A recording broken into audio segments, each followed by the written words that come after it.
هنتكلم النهاردة على فيلم أبو نسب. هو أحدث أفلام محمد إمام وماجد الكدواني، واللي بيحكي عن علي دكتور أطفال بيحب داليا، واللي المفروض هيتجوزه، ولكن عندها سر، والسر هو إن والدها داوود مجرم وزعيم العصابة وخارج من السجن، ولكن علي بيصمم إنه يتجوزها. ومن هنا بتبدأ المواقف الكوميديا. الفيلم من نوعية الكوميديا والأكشن، ودي نوعية مشهور بيها بطل الفيلم محمد أمام.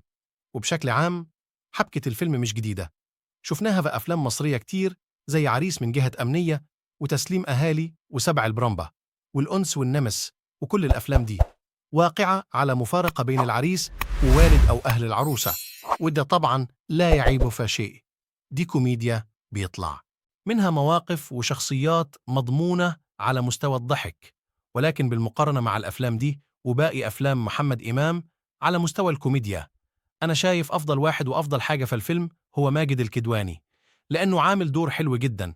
رغم إن الشخصية أنا شايف إن كان يبقى عندها نطاق أوسع من كده كشخصية إجرامية، ويدخلنا أكتر في عالم المافيا ويطلع منها ضحك، ولكن ده على مستوى السيناريو ما كانش كافي، لكنه كان ممتاز في ردود الأفعال أو انعكاس سذاجة شخصية عليا بشكل جيد جدا. وكمان قدر يخليك تعمل للشخصية حساب وانت بتتفرج، مش مجرد انه شخصية هزلية وادت ثقل. ماجد الكدواني عملها بشكل جيد جدا، وممكن ننسب بطولة الفيلم له كمان. أما محمد أمام، عجبني انه خرج بره إطار شخصية البطل الجان اللي بيعمل أكشن ومسيطر وعنده قدرات خارقة، وبيقدم شخصية ساذجة طفولية بتخوض مواقف هو شخصيا السبب فيها. بالإضافة كمان الجانب الأكشن اللي في الفيلم ما عملش فيه أي حاجة وده يحسب له، وعجبني جدا التفاعل ما بينه وما بين ماجد الكدواني، وحقيقي هما كانوا أفضل حاجة بالفيلم. وصحبة الفيلم عامة شالت كتير، وياسمين صبري كانت كويسة ولكن ما قدمتش أي جديد، بس يعنى بتحاول، واتمنى ما حدش يشيلها مشاهد درامية تاني. السيناريو لأيمن وتار قدر يصمم كالعادة بعض المواقف اللي بتضحك، ولكنها كانت قليلة، وقدر يقدم حبكة وفصل مقدمة لأحداث الفيلم والشخصيات، ولكن بعد كده كل ده ما تمشي الاستعانة بيه. والمواقف في الفيلم ما فيهاش ابتكار أو تجديد كتير، لدرجة إن في الربع الأخير من الفيلم حسيت إنه ميال لإحداث طفولية وساذجة أكتر من اللازم. رغم إن طوال أحداث الفيلم كان ماشي في الجانب الآمن للأحداث، وبالنسبة لي كان يطلع منه أحسن من كده بكتير.